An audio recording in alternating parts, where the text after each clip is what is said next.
ಕಾರ್ಯಕ್ರಮದಲ್ಲಿ ನನಗೆ ಸಾರಮೇಶ್ ಅವರು ಏನಿವತ್ತು ಅರಕಲಗೂಡು, ಸಕಲೇಶ್ಪುರ ಮತ್ತು ಗುಂಡ್ಲುಪೇಟೆ ಕಾರ್ಯಕ್ರಮಕ್ಕೆ ಹೋಗ್ತಾ ಇದ್ದೆ.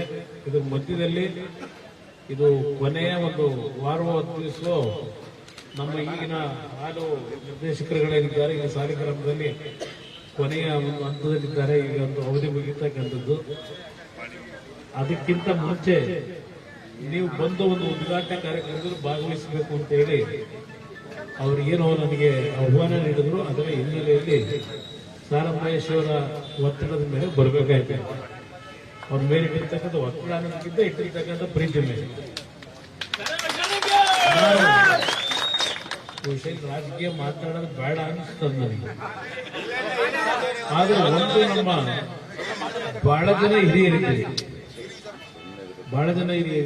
ಇವತ್ತು ಡೈರಿ ಬಗ್ಗೆ ನಾನು ಚರ್ಚೆ ಮಾಡೋದಾದ್ರೆ ಕರ್ನಾಟಕದಲ್ಲಿ ಇವತ್ತು ಗುಜರಾತ್ನಲ್ಲಿರ್ತಕ್ಕಂಥ ಅಮೂಲ್ ಏನಿದೆ ಆ ಸಂಸ್ಥೆಗೆ ಸರಿಸಮನಾಗಿ ಕರ್ನಾಟಕ ರಾಜ್ಯದಲ್ಲಿ ಹಾಲು ಉತ್ಪಾದನೆಯನ್ನ ಮಾಡತಕ್ಕಂಥ ಒಂದು ಗುರಿ ಇವತ್ತು ನಾವೇನು ತಲುಪಿದ್ದೇವೆ ಅಂದ್ರೆ ಅದಕ್ಕೆ ಮೂಲ ಸನ್ಮಾನ್ಯ ದೇವೇಗೌಡರು ಮತ್ತು ರೇವಣ್ಣವರು ಅನ್ನೋದನ್ನ ಈ ಸಂದರ್ಭದಲ್ಲಿ ಬಯಸ್ತಾರೆ.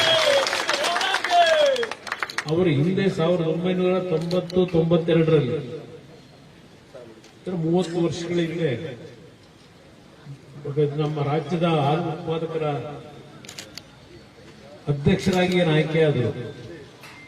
13 ಒಕ್ಕೂಟಗಳು, 13 ಜಿಲ್ಲೆಯಲ್ಲಿ ಇದ್ದಂತ ಹಾಲು ಒಕ್ಕೂಟಗಳು ನಷ್ಟದಲ್ಲಿದ್ದವು. ಎಲ್ಲ ಹಾಲು ಒಕ್ಕೂಟದ ಸಂಸ್ಥೆಗಳು ತುಂಬಾ ನಷ್ಟದಲ್ಲಿದ್ದವು.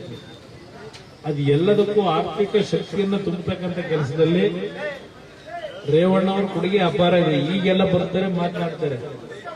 ಆದರೆ ಅವತ್ತಿನ ಅಂತ ಒಂದು ಕೆಟ್ಟ ಪರಿಸ್ಥಿತಿನಲ್ಲಿ ರೇವಣ್ಣ ಅವರು ಕೆಲವು ಕಟ್ಟುನಿಟ್ಟಿನ ನಿರ್ಧಾರ ಮಾಡಿದ್ರಿಂದ, ಜೊತೆಗೆ ದೇವೇಗೌಡರು ಪ್ರಧಾನಮಂತ್ರಿಗಳಿದ್ದಾಗ ವಿಶೇಷವಾದಂತಹ ಅನುದಾನಗಳನ್ನ ನಮ್ಮ ರಾಜ್ಯಕ್ಕೆ ಅವರು ಕೊಡ್ತಕ್ಕಂಥ ನಿರ್ಧಾರ ಮಾಡಿದ್ರಿಂದ ಇವತ್ತು ಗ್ರಾಮೀಣ ಪ್ರದೇಶದಲ್ಲಿ ನಮ್ಮ ತಾಯಂದಿರು, ನಮ್ಮ ರೈತ ಬಂಧುಗಳು ಒಂದು 2 ಹಸು ಸಾಕಿ ಕುಟುಂಬದಲ್ಲಿ ಒಂದು ಆರ್ಥಿಕವಾಗಿ ಒಂದು ಗೌರವಯುತವಾದಂತಹ ಬದುಕನ್ನ ಕಾಡ್ಲಿಕ್ಕೆ ಸಾಧ್ಯ ಆಗಿದೆ.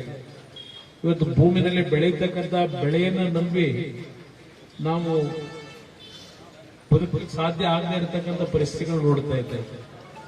MSP ದರ ಅಂತಕ್ಕಂಥದ್ದು ನಾವು ಸರ್ಕಾರದಲ್ಲಿ ನಿಗದಿ ಮಾಡ್ತೀವಿ.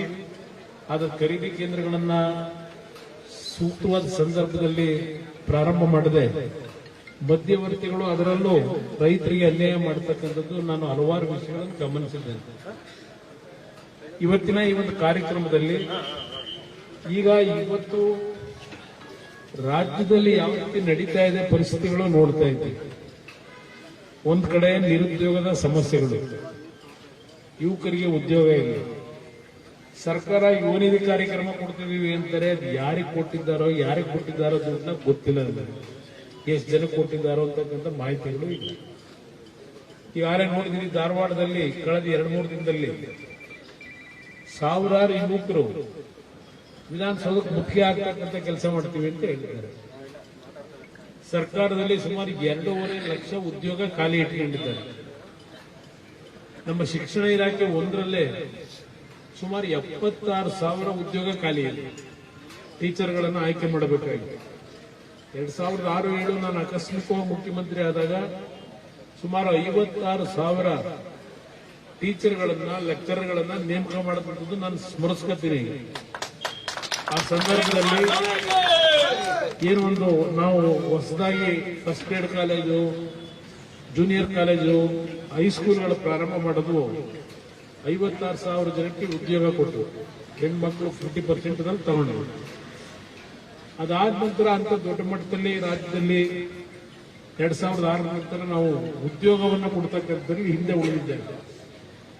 ನಮ್ಮ ಕಾಲದಲ್ಲಿ 2006-07 ಕೃಷಿ ಇಲಾಖೆಗೆ, ಅರಣ್ಯ ಇಲಾಖೆಯಲ್ಲಿ ಇಂಜಿನಿಯರ್ಗಳನ್ನ ನೇಮಕ ಮಾಡತಕ್ಕಂಥದ್ರಲ್ಲಿ ನಾವು ಹಲವಾರು ನಿರ್ಧಾರಗಳನ್ನು ಮಾಡಿದ್ವಿ. ಇವತ್ತು ಕಂಪ್ಯೂಟರ್ ಇಂಜಿನಿಯರ್ಗಳು, ಮೆಕ್ಯಾನಿಕಲ್ ಇಂಜಿನಿಯರ್ಗಳು, ಸಿವಿಲ್ ಇಂಜಿನಿಯರ್ಸ್ ಸಾಲ ಸೋಲ ಮಾಡಿ ಓದಿಸಿರ್ತೀವಿ. ಹಳ್ಳಿ ಮಕ್ಕಳು ಇವತ್ತು ಉದ್ಯೋಗ ಇಲ್ಲದೆ ಅಲಿತಾ ಇರ್ತಕ್ಕಂಥದ್ದನ್ನು ನಾನು ಸ್ವತಃ ನೋಡ್ತಾ ಇದ್ದೆ. ನನ್ನ ಹತ್ರನೇ ಒಂದು 3-4 ಸಾವಿರ BE ಕಂಪ್ಯೂಟರ್ ಮಾಡಿರ್ತಕ್ಕಂಥ ಕುಟುಂಬದ ಮಕ್ಕಳು ನನಗೆ ಅರ್ಜಿ ಕೊಟ್ಟಿರ್ತಕ್ಕಂಥದ್ದು. ನಾನೇನು ಪ್ರತಿನಿತ್ಯ ಈ ಉದ್ಯೋಗದ ವಿಷಯದಲ್ಲಿ ತಲೆ ಕೆಡಿಸಿಕೊಂಡು ಕೆಲಸ ಮಾಡಬೇಕಾಗಿದೆ. ಇವತ್ತು ಇಂಥ ಒಂದು ಪರಿಸ್ಥಿತಿಗಳು, ಅಂದ್ರೆ ಸರ್ಕಾರದಲ್ಲಿ ಯಾವ ಒಂದು ವಿಷಯಗಳಿಗೆ ಆದ್ಯತೆ ಕೊಡಬೇಕು ಅಂತಕ್ಕಂಥದ್ದು ನಾವು ಕಾಣ್ತಾ ಇದ್ದೀವಿ. ನಾನು ಟೀಕೆ ಮಾಡಬೇಕು ಅಂತ ಹೇಳಲ್ಲ, ಇವತ್ತು ನಿಮ್ಮಲ್ಲಿ ನಾನು ಮನವಿ ಮಾಡೋದು, ಜಾತಿಯ ವ್ಯಾಮೋಹವನ್ನು ಬಿಡಿ. ಮೊದಲು ನಿಮ್ಮ ಬದುಕು ಸರಿಯಾಗಬೇಕಾದ್ರೆ ಜಾತಿಯ ವ್ಯಾಮೋಹ ಬಿಟ್ಟು ಇವತ್ತು ನೀವು ಸರಿಯಾದ ರೀತಿ ನಿರ್ಣಯ ಮಾಡಿದ್ರೆ ಕರ್ನಾಟಕ ರಾಜ್ಯ ಸಂಪದ್ಭರಿತವಾದಂತಹ ರಾಜ್ಯ ಇದೆ. ನೀವೇನು ಪ್ರತಿ ದಿನ ಮನೆಗೆ ಖರೀದಿ ಮಾಡತಕ್ಕಂಥ ವಸ್ತುಗಳ ಮೇಲೆ ಟ್ಯಾಕ್ಸ್ ಕಟ್ತೀರಿ, ತೆರಿಗೆನ. ಇವತ್ತು ನಮ್ಮ ರಾಜ್ಯ ದೇಶದಲ್ಲೇ 2ನೇ ಸ್ಥಾನದಲ್ಲಿದ್ದೇವೆ ತೆರಿಗೆ ಕಟ್ಟದ್ರಲ್ಲಿ ನಮ್ಮ ಜನ. ಇವತ್ತು ಹಣದ ಕೊರತೆ ಇಲ್ಲ, ಆದರೆ ಅದನ್ನ ಯಾವ ರೀತಿ ಪ್ರಾಮಾಣಿಕವಾಗಿ ಪಾರದರ್ಶಕವಾಗಿ ಅದನ್ನು ಖರ್ಚು ಮಾಡಬೇಕು ಅಂತಕ್ಕಂಥದ್ದು ಸರ್ಕಾರದಲ್ಲಿ ನಾವು ನೋಡ್ತಾ ಇಲ್ಲ. ಪ್ರತಿನಿತ್ಯ ನೋಡ್ತೀರಿ, ಅದು ಯಾರೋ ಗುತ್ತಿಗೆದಾರರು ಈ ಕಳೆದ 2 ವರ್ಷದಿಂದ ನಮಗೆ ಗುತ್ತಿಗೆದಾರರು ಏನು ಕೆಲಸ ಮಾಡಿದ್ದೇವೆ 32,000 ಕೋಟಿ ದುಡ್ಡು ಕೊಟ್ಟಿಲ್ಲ ಅಂದ್ರೆ ದಿನ ಅವ್ರೇನು ಆಕ್ರೋಶ ವ್ಯಕ್ತಪಡಿಸ್ತಾರೆ. ನಾನು ಮುಖ್ಯಮಂತ್ರಿ ಇದ್ದಾಗ, ರೇವಣ್ಣ PWD ಮಿನಿಸ್ಟರ್ ಇದ್ದಾಗ ಪ್ರತಿ ತಿಂಗಳು 30ನೇ ತಾರೀಕು ಆ ಕೆಲಸ ಮಾಡತಕ್ಕಂಥ ಗುತ್ತಿಗೆದಾರರು ದುಡ್ಡು ಅವ್ರ ಮನೆ ಬಾಗಿಲು ಹೋಗೋದು. ಹಿಂದೆ ಹೇಳಿದ್ದು ಈಗ ಗೊತ್ತಾ ಇಲ್ಲ. ಈಗಿದ್ದೆಲ್ಲ ನಾನು ಮುಖ್ಯಮಂತ್ರಿ ಆಗಿದ್ದಾಗ ಹೇಳ್ತಾ ಇದ್ದಾರೆ.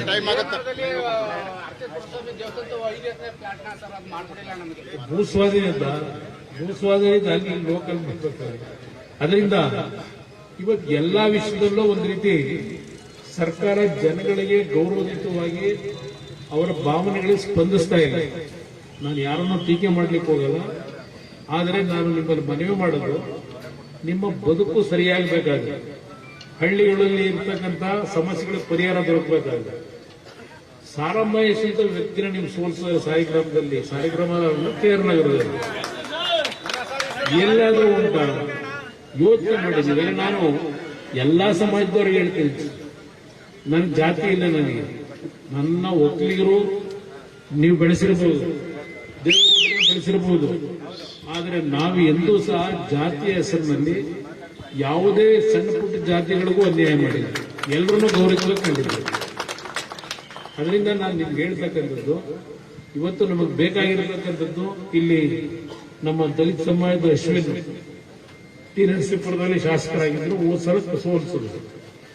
ಇಂಥ ವ್ಯಕ್ತಿಗಳನ್ನ ಬಿಟ್ಟು ನೀವು ದಿನ ಪ್ರತಿನಿತ್ಯ ದುಡ್ಡುಡಿಯರನ್ನ ನೀವು ಮಂತ್ರಿ MLAಗಳು ಮಾಡ್ಕೊಂಡ್ರೆ ಎಲ್ಲಿಂದ ನಿಮ್ಗೆ ಕಷ್ಟ ಸುಖ ಬರ್ತಾರೆ? ಕೈ ಜೋಡಿಸಿ ಮನವಿ ಮಾಡ್ತೇನೆ. ನಾನು ಮುಖ್ಯಮಂತ್ರಿ ಆಗಲಿ ಮುಖ್ಯ ಎಲ್ಲ ಇಲ್ಲಿ ಹೋಗಬೇಕು ಅಂದ್ರೆ ಹೋದ ಕಡೆ ಎಲ್ಲ ಕೂಗ್ತಾರೆ. ಗುಂಡ್ಲಪೇಟೆ ಹೋದೆ, ಅಲ್ಲಿ ನಮ್ಮ ಒಕ್ಕಲಿಗರಿಲ್ಲ, ಅಲ್ಲೂ ಬೆಳಗ್ಗೆ 9 ಗಂಟೆಗೆ ಜನ ಸೇರಿದ್ರು, ಅಲ್ಲೂ ಕೂಗ್ತಾರೆ. ಆದ್ರೆ ಓಟ್ ಹಾಕ್ಬೇಕಾದ್ರೆ ಕುಮಾರಸ್ವಾಮಿ ಮರ್ತೆ ಬಿಡ್ತಾರೆ. ಇದು ಬಂದಿರೋ ಸಮಸ್ಯೆ. ಈಗ ಸಾಲ ಮನ್ನಾ ಯಾವ ರಾಜ್ಯದಲ್ಲಿ ಮಾಡಿದ್ರು, ಎಲ್ಲಿಗೆ ದುಡ್ಡು ಮಾಡಕ್ಕೆ ಮಾಡಿ ತೋರಿಸ್ತಿಲ್ವ? ನಾನೇ ನಿಮ್ಮಲ್ಲಿ ಹೆಚ್ಚಿನ ತೆರಿಗೆ ಹಾಕಿ ಸಾಲ ಮನ್ನಾ ಮಾಡಿದ್ದಲ್ಲ. ನೀವು ಪ್ರತಿನಿತ್ಯ ಕಟ್ತಕ್ಕಂಥ ನಿಮ್ ದುಡ್ಡು ಸರ್ಕಾರದ ಖಜಾನೆ, ಅದರಲ್ಲೇ ಹೊಂದಾಣಿಕೆ ಮಾಡಿ ನೀವು ಸಾಲ ತೀರಿಸ್ಕೊಟ್ರೆ. ಅದರಿಂದ ಇದೆಲ್ಲ ಯೋಚನೆ ಮಾಡಿ. ನಮಗೆ ಸಿಕ್ಕಂತ ಅಲ್ಪಾವಧಿನಲ್ಲಿ ರೈತರ ಪರವಾಗಿ, ದೀನ ದಲಿತರ ಪರವಾಗಿ ನಾವೇನ್ ಕೆಲಸ ಮಾಡಿದ್ದೇವೆ ಬಡವರ ಬಗ್ಗೆ, ಮುಂದಿನ ದಿನಗಳಲ್ಲಿ ನೀವು ಒಂದು ಒಳ್ಳೆ ಸರ್ಕಾರ ತರತಕ್ಕಂಥದ್ದಕ್ಕೆ ತೀರ್ಮಾನ ಮಾಡಿ. ನಾನು ಇರ್ತಕ್ಕಂಥ ಬೇರೆ ಸಮಾಜದ ನನ್ನ ಬಂಧುಗಳಿಗೂ ಹೇಳ್ತೀನಿ, ನಮ್ಮನ್ನ ಜಾತಿ ಮೇಲೆ ನೋಡಬೇಡಿ, ಒಳ್ಳೆ ಕೆಲಸ ಮಾಡಿದ್ದಾರ ತೀರ್ಮಾನ ತಗೊಳ್ಳಿ. ಅದರಿಂದ ಇವತ್ತೇನು ಸಾಲಿಗ್ರಾಮದಲ್ಲಿ ಈ ಒಂದು ನಮ್ಮ ನಿರ್ದೇಶಕಗಳೆಲ್ಲ ಸೇರಿ ಇಂಥ ಒಳ್ಳೆ ಭವ್ಯವಾದ ಕಟ್ಟಡ ಕಟ್ಟಿ ರೈತರಿಗೆ ಅನುಕೂಲ ಆಗ್ತಕ್ಕಂಥದ್ದಕ್ಕೆ ಒಂದು ಒಳ್ಳೆ ಕೆಲಸ ಮಾಡಿದ್ದೀರಿ. ನಮ್ಮ ಹಿರೇಗೌಡರು ಸಹ ಈ ಕಾರ್ಯಕ್ರಮದಲ್ಲಿ ಅಧ್ಯಕ್ಷರು ಭಾಗವಹಿಸಿದ್ದಾರೆ. ಇವೆಲ್ಲ ಮುಂದೆ ಕೂತ್ಕೊಂಡು ಯಾವ ರೀತಿಯಲ್ಲಿ ಈ ಒಂದು ಜಿಲ್ಲೆಯ ಅಭಿವೃದ್ಧಿಗೆ ಇವತ್ತು ಸಹ ಬಗೆಹರಿಸುತ್ತಿದ್ದು. ಹೋದ ಬಾರಿ ಸಮಸ್ಯೆ ಆದಾಗ ನಾನೇ ನಮ್ಮ ಪಿಯೂಷ್ ಗೋಯಲ್ ಅವರು ಕೇಂದ್ರದ ಮಂತ್ರಿಗಳನ್ನ ನಿಮ್ಮನ್ನು ಕರ್ಕೊಂಡು ಒಂದು ವಿನಿಯೋಗನ ಕರೆಸ್ಕೊಂಡಿದ್ದೆ. ನಾನು ಅವತ್ತಿನ ಸಮಸ್ಯೆಗಳ ಬಗೆಹರಿಸಿಕೊಟ್ಟಿದ್ದೆ. ಈಗಲೂ ಸಹ ಖರೀದಿ ಮಾಡೋದನ್ನ ನಿಲ್ಲಿಸ್ಬಿಟ್ಟಿದ್ರು. ನಾನು ಪುನಃ ಮತ್ತೆ ಮಾತನಾಡಿ ಈ ಸಮಸ್ಯೆಗಳನ್ನು ಬಗೆಹರಿಸಿದೆ. ಅದರ ಇವತ್ತು ರೇಟು 270-260 ರೂಪಾಯಿ ಇಳಿದಿದೆ ಅಂತಕ್ಕಂಥದ್ದು ಏನಿದೆ, 320-340 ಇದ್ದಿದ್ದು ಅದನ್ನ ಸರಿಪಡಿಸ್ಕೊಡಿ, ರೇಟಿಂದ ನಮಗೆ ತೊಂದರೆ ಇವತ್ತು ಕಡಿಮೆ ಆಗಿರ್ತಕ್ಕಂಥದ್ದು ರೈತರಿಗೆ ಅನಾನುಕೂಲ ಆಗಿದೆ ಅಂತಕ್ಕಂಥದ್ದು ಹೇಳಿದ್ರಿ. ಪಿಯೂಷ್ ಗೋಯಲ್ ಅವರು ಕೇಂದ್ರದ ಕಾಮರ್ಸ್ ಮಿನಿಸ್ಟರ್ ಏನಿದ್ದಾರೆ, ಇವತ್ತು ವಿಶ್ವದಲ್ಲಿ ಈ ಒಂದು ಅಮೆರಿಕ ದೇಶದಲ್ಲಿ ತಾರೀಫನ್ನ ನಿಗದಿ ಮಾಡತಕ್ಕಂಥ ನಿಟ್ಟಿನಲ್ಲಿ ಸ್ವಲ್ಪ ಗೊಂದಲಗಳೇನಿದೆ. ಇವತ್ತು ದೇಶದಲ್ಲಿ ಬೇರೆ ಬೇರೆ ದೇಶದ ಜೊತೆ ಸಂಬಂಧಗಳನ್ನು ಬೆಳೆಸ್ತಕ್ಕಂಥದ್ರಲ್ಲಿ ನಮ್ಮ ಒಂದು ಉತ್ಪಾದನೆ ಆಗ್ತಕ್ಕಂಥ ನಮ್ಮ ದೇಶದ ಉತ್ಪಾದನೆಯನ್ನ ಬೇರೆ ದೇಶಗಳಿಗೆ ಮಾರಾಟ ಮಾಡತಕ್ಕಂಥ ನಿಟ್ಟಿನಲ್ಲಿ ಏನು ಹಲವಾರು ರೀತಿಯ ಒಪ್ಪಂದಗಳಾಗ್ತಾ ಇದೆ. ಅದರಲ್ಲಿ ಪಿಯೂಷ್ ಗೋಯಲ್ ಅವರು ಸ್ವಲ್ಪ ಬ್ಯುಸಿ ಇರೋದ್ರಿಂದ ನಾನು ಕಳೆದ 8 ದಿವಸಗಳಿಂದ ಅವ್ರನ್ನ ಭೇಟಿ ಮಾಡೋಕೆ ಪ್ರಯತ್ನ ಪಟ್ಟಿದ್ದೆ.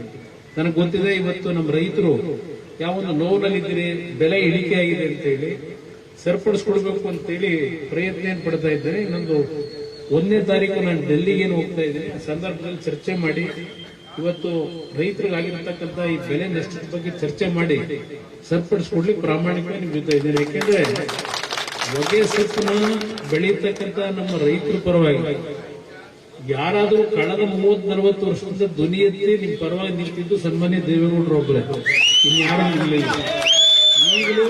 ಈಗಲೂ ದೇವೇಗೌಡರ ಕುಟುಂಬವೇ ನಮ್ಮ ರೈತರ ಪರವಾಗಿ ಧ್ವನಿ ಎತ್ತಕ್ಕಂಥದ್ದು ನಾವು ಮಾಡ್ಕೊಂಡು ಬಂದಿದ್ದೇವೆ ನಿರಂತರವಾಗಿ. ಅದರ ಬಗ್ಗೆ ಸಮಸ್ಯೆ ಬಗೆಹರಿಸಲಿಕ್ಕೆ ಪ್ರಯತ್ನ ಪಡ್ತೇನೆ. ನಿಮ್ಮೆಲ್ಲರೂ ಒಳ್ಳೆಯದಾಗಲಿ. ನಮಸ್ಕಾರ. ಡಾಕ್ಟರ್ ವರ್ಗೀಸ್ ಕುರಿಯನ್ ಅವರಿಗೆ ಪುಷ್ಪಾರ್ಚನೆ ಕೇಳ್ಕೊತಾ ಇದ್ದಾರೆ. ದಯವಿಟ್ಟು ಸೈಡ್ ಬಿಡಿ ಸರ್, ದಯವಿಟ್ಟು.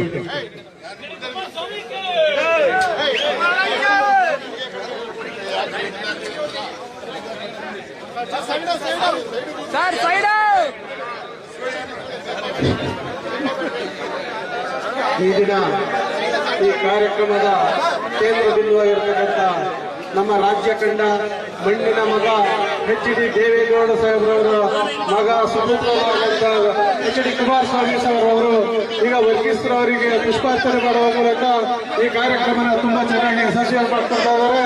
ಹಾಗೂ ಈ ಕಾರ್ಯಕ್ರಮಕ್ಕೆ ನಮ್ಮ ಈಗ ಮೈಸೂರು ಹಾಲು ಒಕ್ಕೂಟದ ಒಂದು ಸನ್ಮಾನ ಅಣ್ಣವರಿಗೆ ಅಂತ ಹೇಳ್ತಾ ಅಧ್ಯಕ್ಷರು ಅಮ್ಮಶಂಕರ್ ಹಾಗೆ ನಮ್ಮ ATS ಅಣ್ಣ ಹಾಗೆ ಎಲ್ಲ ಡೈರೆಕ್ಟರ್ಗಳ ಪರವಾಗಿ ನಮ್ಮ ಮೈಸೂರು ಹಾಲು ಒಕ್ಕೂಟದ ಸಂಸ್ಥೆ ಪರವಾಗಿ ಪ್ರೀತಿಯ ಒಂದು ಸನ್ಮಾನ ಮಾಡ್ತಿದ್ದಾರೆ.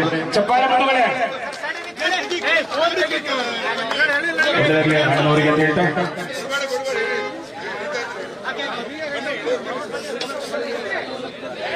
ಮಹೇಶಣ್ಣ ವೇದಿಕೆ ನೋಡ್ಕೊಂಡು ಕೇಳ್ಕೊತಾ ಇದ್ದಾರೆ. ದಯವಿಟ್ಟು ನಮ್ಮ ಸಾರ ಮಹೇಶಣ್ಣ ವೇದಿಕೆ ಬರ್ಬೇಕು ಅಂತ ಕೇಳ್ಕೊತಾ ಇದ್ದೀವಿ. ಪ್ಲೀಸ್